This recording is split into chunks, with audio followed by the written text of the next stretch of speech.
Hi guys, so I've got something I'm very excited about in here, and it's something that obviously I've ordered online.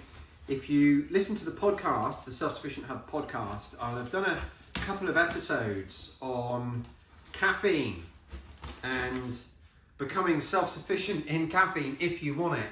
I enjoy caffeine a great deal. I'm weaning myself off it and I'm down to one caffeinated coffee a day most days.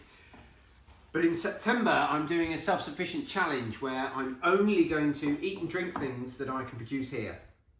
And I don't know if I'm going to be off caffeine by then. That's the ultimate goal. But I have bought some tea plants. Now, there is a tea plant that you can grow in the UK climate, in a temperate climate. And I bought 3 of those plants in here. So let's have a look and see how we've got on. I'm really excited about this. I bought a set of 3. Goodness me, look. Now, tea is a crop. There's been a bit of spillage of the compost, but not too much. They've done a pretty good job wrapping it, look. There we go. And I'm going to pop these on into bigger pots. Look at that. 1. So tea is a crop that we would normally associate with a much more tropical climate than we have here in the UK. However, this tea plant will thrive here so long as we look after it correctly. So the name of the plant is Camellia sinensis, which means, I think, Chinese camellia, and it grows in the Himalayas, so it's actually a fairly hardy plant. It will tolerate temperatures down to about -10, but if you're in a particularly cold climate, you're going to benefit, or the plant's going to benefit from protecting it a little bit in those really cold weathers, because there's a massive difference, as I've learned, with a lot of our fruits, and particularly our almond tree and some of our citrus fruits. There's a massive difference between surviving and thriving. So you don't want to make it put up with those conditions, really. Doesn't really smell of anything. But I paid, I think, about £10 per plant. So I think that's a good deal. Now, tea is actually grown commercially in temperate zones. It's grown commercially here in the UK, in places down south like Cornwall, but also further north. There's also a company that grows it in Scotland, so you can certainly, like I say, grow it in this country. It's well suited to growing in pots. It's quite happy growing in pots.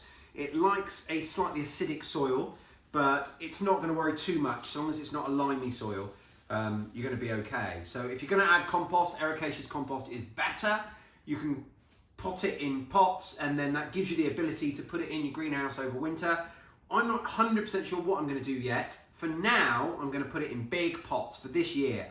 Going to give it loads of compost, let it do its thing for this year, so that over winter I can put it in the greenhouse. But next year I might plant them out, because they will be fine outside. If we're going to get some really prolonged cold weather and we're going to get down to -4, 5 and below, then I might protect it with some fleece. But other than that, I'm thinking this is going to be a long-term addition to the actual garden soil planting, and I'm super happy with it. Use it to make green tea or black tea. It's almost as simple as it sounds. The green tea, you just cut the leaves.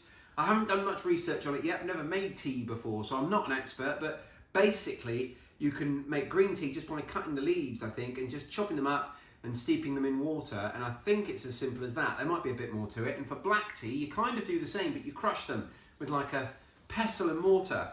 So this is the plant that provides caffeinated tea. Woohoo! So I'm going to be able to make that from my garden. And you're going to want to pick the fresh shoots, the young shoots that season's growth. So For now, these guys, I suspect, are just preparing to put on this season's shoots and growth. In fact, let me just show you here. You can see here fresh growth coming for this year. So I'm going to get these guys potted on into bigger pots to give them every chance to do whatever they want to do and get whatever nutrients they need. The only other thing, the critical thing, is that you mustn't let them dry out. They come from an environment with a high humidity, so this soil is moist, but I'm going to give them just a drop extra water. I'm going to take this off because obviously we don't want any bacteria and fungus and molds and things that the plant might not want building up in there. But there you go, Camellia sinensis, the tea plant. I'm so happy. Thanks for watching. Press that like button, leave me a comment down below, go and get yourself some tea plants and make your own tea. I'm really excited about this one. Speak to you guys soon.